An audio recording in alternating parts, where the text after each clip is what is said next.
Bonsoir, nous sommes lundi 2 décembre 2013, il est 18h24.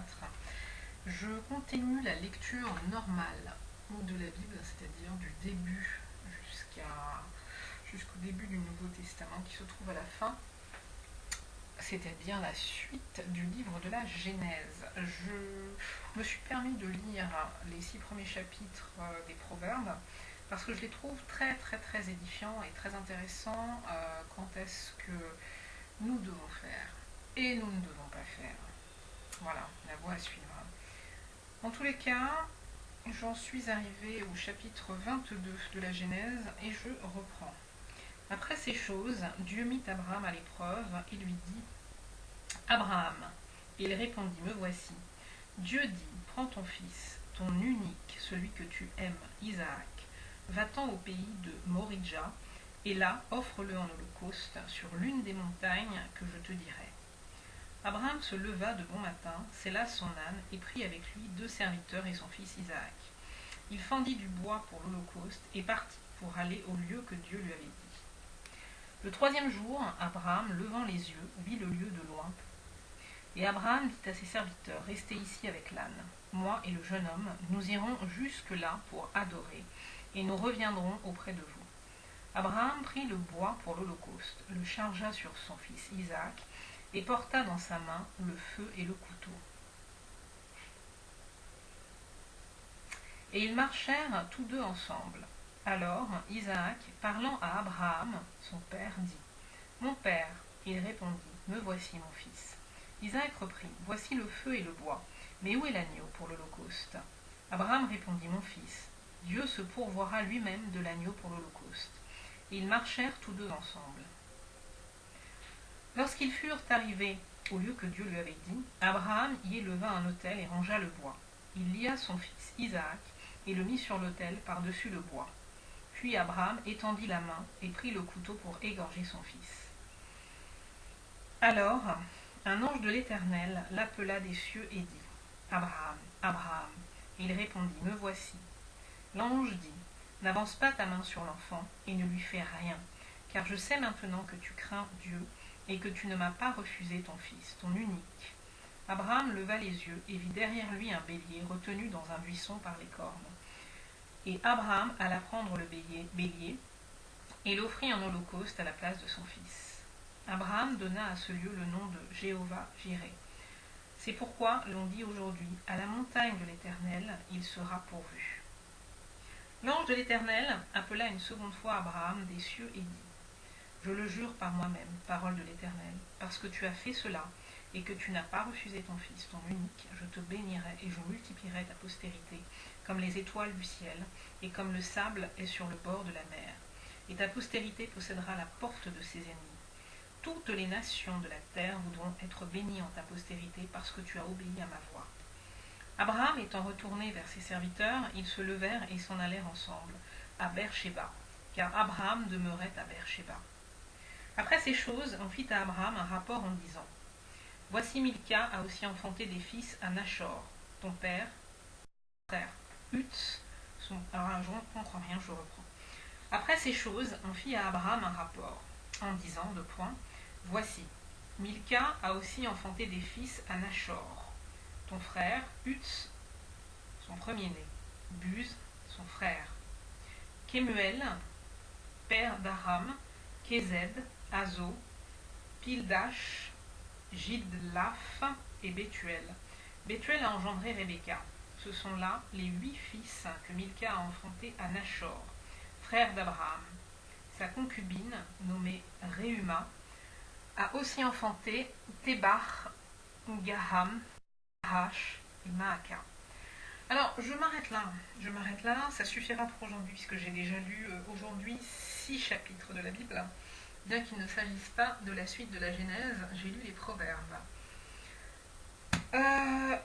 Ce chapitre est un chapitre qui me heurte quelque part, parce que je trouve ça extrêmement dur de demander à un être humain de sacrifier son enfant, son fils unique. Et je m'interroge sur ce qui est dit à un moment donné parce que je me demande si on peut faire un parallèle entre le sacrifice que Dieu demande à Abraham. Est-ce que Dieu avait déjà conçu à ce moment-là l'idée de sacrifier son propre fils qui est une partie de lui-même? Et attendait-il de voir si l'être humain en est digne? Et peut-être que demander à Abraham s'il était capable de faire ce sacrifice envers son fils de chair, si cet homme était capable de renoncer à son propre enfant, à tuer son propre enfant, par amour pour Dieu, peut-être que c'était une sorte de test et que cela signifiait pour Dieu, bien que ça se passe dans la Genèse, et qu'on est quand même au commencement, peut-être que pour Dieu cela signifiait que la descendance effectivement d'Abraham méritait vraiment d'être sauvée. Alors maintenant, je ne sais pas si c'est en termes de postérité de un tel ou un tel, mais que l'humain, en tout cas ce qu'il avait contribué à façonner et à créer, que l'humain qu'il avait créé méritait qu'il puisse lui aussi concevoir de sacrifier une partie de lui-même pour garder l'alliance avec l'humain. Je me demande. Mais en même temps, ce qui est curieux, c'est que dans ce chapitre, on n'évoque pas du tout, en tout cas dans ce chapitre, peut-être après, je ne sais pas, mais ça m'étonnerait, on n'évoque pas du tout la réaction de l'enfant, parce que du coup, je ressonge à un film qui est très subversif par rapport à Dieu. C'est le film d'Annie Balint. J'ai oublié le nom du réalisateur. Mais dans lequel joue Ryan Gosling quand il a 22 ans. Et ce film est un film assez dur parce qu'il s'agit de raconter l'histoire d'un jeune homme juif, joué par Ryan Gosling, qui se détourne complètement du judaïsme jusqu'à devenir le porte-parole d'un groupuscule fasciste nazi. Voilà, alors que lui-même est juif. Et c'est intéressant parce pendant tout le film, on comprend. On a des éléments de réponse sur le pourquoi. Pourquoi ce jeune homme a-t-il haï sa propre religion et son propre peuple? Pourquoi? Et l'un des éléments de réponse que je comprends, quand il est tout jeune, il doit avoir peut-être 12 ans, et qu'il est à l'école et qu'il apprend justement la Torah, qui est une partie de la parole juive, enfin là j'avoue, je ne connais pas suffisamment. À un moment donné, il interroge son prof, ou il apostrophe son prof, il ne lui pose même pas la question, et en gros, quelque part, il lui crache, et il crache l'idée que, mais qu'est-ce que c'est que ce Dieu qui est autocrate, qui est mégalomane, et qui demande à Abraham de tuer son fils unique, que c'est quelque chose d'invraisemblable.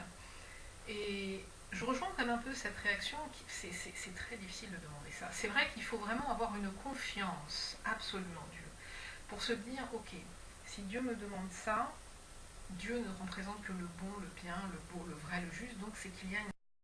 Et faisons confiance. S'il me demande de sacrifier mon enfant, de toute façon, il sera bien là où il sera. Sauf que l'acte est quand même violent. Alors, est-ce qu'Abraham avait pu imaginer un seul instant que Dieu allait intervenir? En tout cas, il a comme dit à son fils, quand son fils l'interroge, et ça, je trouve ça très émouvant. L'enfant monte vers la montagne avec son père. Son père ne lui dit bien sûr pas ce qu'il va faire avec lui, parce que je ne vois pas comment on peut dire à son enfant, je vais te tuer là-haut. Mais il l'interroge, lui dit, mais où est l'agneau? En gros, on a le bois, on a le feu, mais où est l'agneau que tu vas sacrifier? Et le père qui lui répond simplement, Dieu pourvoira. Alors, est-ce qu'en lui répondant Dieu pourvoira, il savait déjà? Ou est-ce que c'était juste une façon de répondre sans lui dire la vérité, en ayant à l'esprit que c'était lui qui allait être l'agneau? Je ne sais pas. Mais ça pose question. Ça pose question. Est-ce qu'il faudrait que le problème quand on ne lit pas un livre d'un trait, et que des jours se passent, un jour se passe, d'un chapitre à l'autre, d'un paragraphe à l'autre, on n'a plus la vision globale des choses. Parce que Abraham était-il suffisamment connaissant de l'essence de Dieu, de ce qu'est Dieu, pour avoir en son cœur la conviction que Dieu ne permettrait pas un tel acte? Au final, je ne sais pas. Mais c'est quelque chose d'assez monstrueux. Et dernier commentaire que je vais faire, c'est que, donc j'ai commencé tout à l'heure, dans ce paragraphe, quand il revient, après avoir donc sacrifié un bélier, là Dieu a pourvu, effectivement, c'est un bélier qui aura été sacrifié et pas son fils. Bélier qui aura été vu attrapé dans les branches d'un buisson, etc. Et qui prendra la place de son fils, annoncé au départ. son fils, il n'est pas du tout dit que son fils a une réaction. Son fils ne s'exprime pas après cet acte. Mais c'est vrai que voir, comme l'avait dit Danny Balint dans le film, Ryan Gosling peut jouer petit par un autre acteur, mais enfin, c'est moi qui l'avais peut-être interprété, mais comment on doit se sentir en tant qu'enfant quand on a vu son père lever sa main sur nous pour nous tuer, en comprenant que son père savait depuis le début ce qu'il allait faire et qu'il ne nous a rien dit. C'est monstrueux. Ça doit créer une faille dans la relation. Bon, ça c'est un point de vue psy certainement, mais enfin, j'ai du mal à imaginer. Moi, je me mets à la place d'un enfant, j'ai confiance en ma mère m'emmène quelque part et ma mère fait ça. Waouh, j'aurais du mal à avoir confiance en elle. Sauf si effectivement il y a vraiment un dialogue qui s'instaure et que je comprends vraiment l'idée que Dieu est tellement bon qu'il n'aurait pas permis et que c'était un test. Mais en même temps, comment permettre un tel test par rapport à l'impact psychologique que ça peut avoir sur l'enfant et même sur le père? C'est de la violence. Donc je ne sais pas, c'est une question qui reste ouverte. Mais peut-être que la suite m'apportera des éléments de réponse et c'est peut-être un point que je serai amenée à discuter. Mais là, vraiment, je m'arrêterai là, parce que c'est vraiment un chapitre qui demande réflexion par rapport au père qui sacrifie son fils unique et à Dieu qui sacrifie son fils unique. Bonne fin de journée.